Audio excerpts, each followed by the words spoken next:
Assalamualaikum warahmatullahi wabarakatuh. Di sini saya akan menjelaskan mengenai pengenalan Inapornet.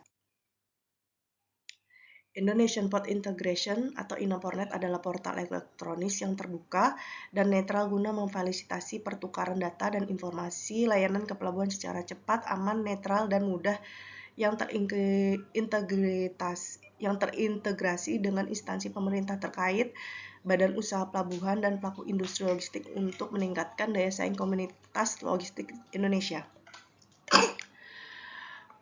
Penerapan Indonesia Port Integration System atau Inapornet untuk pelayanan kapal dan barang pelabuhan tertuang dalam Peraturan Menteri Perhubungan Republik Indonesia Nomor PM 157 Tahun 2015 tentang penerapan Inapornet untuk pelayanan kapal dan barang di pelabuhan tertanggal 13 Oktober 2015. Penyelenggaraan Inapornet dilaksanakan oleh Direktorat Jenderal Perhubungan Laut dan mulai berlaku pada 13 Januari 2016 atau 3 bulan sejak diundangkan. Inapornet itu sendiri adalah untuk pelayanan kapal dan barang yang meliputi kapal masuk, kapal pindah, kapal keluar, perpanjangan tambat, dan pembatalan pelayanan. Inapornet dapat membuat kepengurusan dokumen yang awalnya manual dan memakan waktu lama menjadi berbasis web dan kepengurusan yang cepat. Pelayanan kapal yang membaik akan berpengaruh di banyak hal seperti kepuasan pelanggan, antrian kapal yang sedikit, serta kualitas pelayanan yang semakin meningkat. Selain pengaruh terhadap internal perusahaan, penggunaan Inapornet juga mempengaruhi eksternal dari perusahaan, seperti efektifnya kerja kapal sehingga bagi pengguna jasa itu akan menguntungkan karena mampu mengurangi biaya operasional. Selain itu, dengan integrasinya sistem dengan regulator di pelabuhan, maka transparansi terhadap pelayanan semakin baik. Karakteristik dari Inapornet adalah A. Berbasis web. Artinya selalu dapat diakses di mana saja dan kapan saja. B. Mudah digunakan. C. Aman, maksudnya itu pertukaran data dan informasi terjamin kerahasiaannya. D. Cerdas atau intelijen, maksudnya sistem dapat menyelesaikan dengan kondisi pengguna. Netral, tidak memihak, sistem hanya memberikan akses sesuai dengan tingkat kepentingan pengguna. F. Otomasi bisnis proses existing, sistem hanya mengotomasi atau streamline bisnis proses yang ada sesuai dengan peraturan atau ketentuan yang berlaku.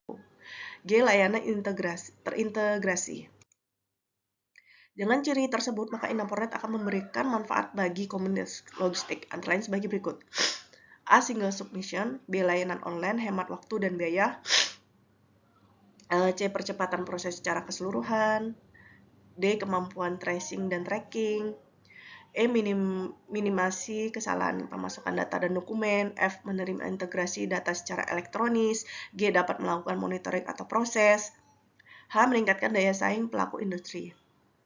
Pengajuan pelayanan kapal yang bisa dilakukan di Inapornet adalah pengajuan kapal masuk, shifting, dan keluar. Pelayanan kapal dan barang menggunakan Inapornet secara online menggunakan alamat domain http://inapornet.dethub.co.id. Dalam pengajuan permohonan Inapornet juga disupport oleh aplikasi yang dimiliki oleh Pelindo 4, yaitu aplikasi Pinisi pada alat domain https://pinisi.pelindo.co.id dan Badan Usaha Pelabuhan PT Pelabuhan Tiga Bersaudara atau PTB di domain https://pilotex.ptb.co.id/login. Dalam pelayanan Inapornet akan banyak menggunakan singkatan atau istilah. Adapun istilah-istilah yang sering digunakan atau yang terdapat pada layanan Inapornet adalah sebagai berikut. 1. AP, agen pelayaran atau perusahaan pelayaran. 2. PBM, 2 PBM, perusahaan bongkar muat. 3 PMKU, pemberitahuan melakukan kegiatan usaha. 4 PKK, pemberitahuan kedatangan kapal adalah laporan rencana kedatangan kapal yang disampaikan oleh perusahaan angkutan laut nasional, penyelenggara kegiatan angkutan laut khusus, dan perusahaan angkutan laut rakyat pada penyelenggara pelabuhan. 5. SPM, surat persetujuan kapal masuk pelabuhan atau clearance in adalah surat persetujuan yang diterbitkan oleh Syah Bandar dalam bentuk dokumen elektronik bahwa kapal secara teknis administratif telah memenuhi persyaratan kelautan kapal dan wajib lainnya untuk masuki pelabuhan. 6. RKBM, rencana kegiatan bongkar muat adalah laporan yang disampaikan di perusahaan bongkar muat kepada penyelenggara pelabuhan yang memuat rencana kegiatan bongkar muat. 7. PPKB, permintaan pelayanan kapal dan barang adalah permintaan pelayanan jasa di pelabuhan dan jenis barang serta jumlah barang yang akan dibongkar atau muat oleh agen pelayaran yang diterbitkan oleh Badan Usaha Pelabuhan atau BUP. 8. RPKRO, rencana penambatan kapal dan rencana operasi adalah dokumen lokasi tambat kapal dan bongkar muat barang yang diusulkan oleh Badan Usaha Pelabuhan atau BUP kepada penyelenggara pelabuhan untuk memperoleh penetapan. 9. PPK. Penetapan penyandaran kapal adalah dokumen lokasi tambat kapal dan bongkar muat barang yang ditetapkan oleh kantor otoritas utama dan kantor kesyabadaran dan otoritas pelabuhan.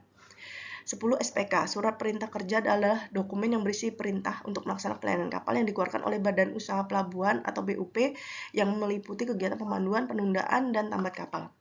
11. SPOG. Surat persetujuan oleh gerak adalah surat persetujuan yang diterbitkan oleh Syah Bandar dalam bentuk dokumen elektronik bahwa kapal secara teknis administratif telah memenuhi persyaratan keselamatan dan keamanan pelayaran untuk melakukan pergerakan kapal itu.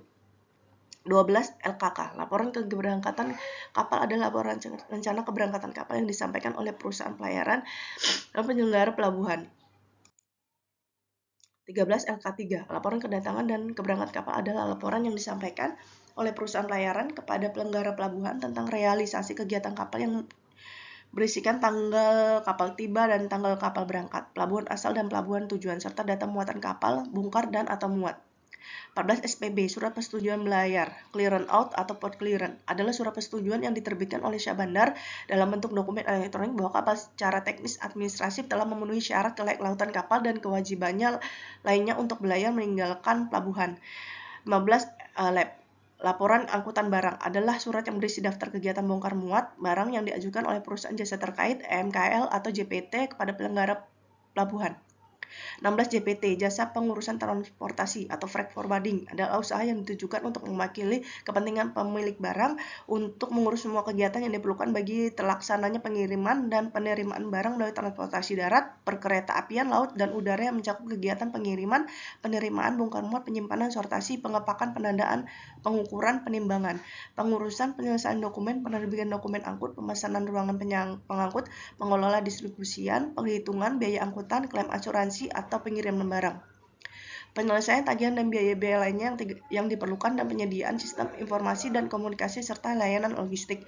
17. Warta kapal adalah suatu bentuk laporan secara elektronik yang disampaikan oleh perusahaan angkutan laut nasional, penyelenggara angkutan laut khusus, agen umum dan atau subagen kepada penyelenggara pelabuhan dan Syah Bandar mengenai kondisi umum kapal dan muatannya sebelum kapal memasuki pelabuhan atau PKK dan SPM, dan atau sebelum kapal meninggalkan pelabuhan, LKK, LK3, dan SPB.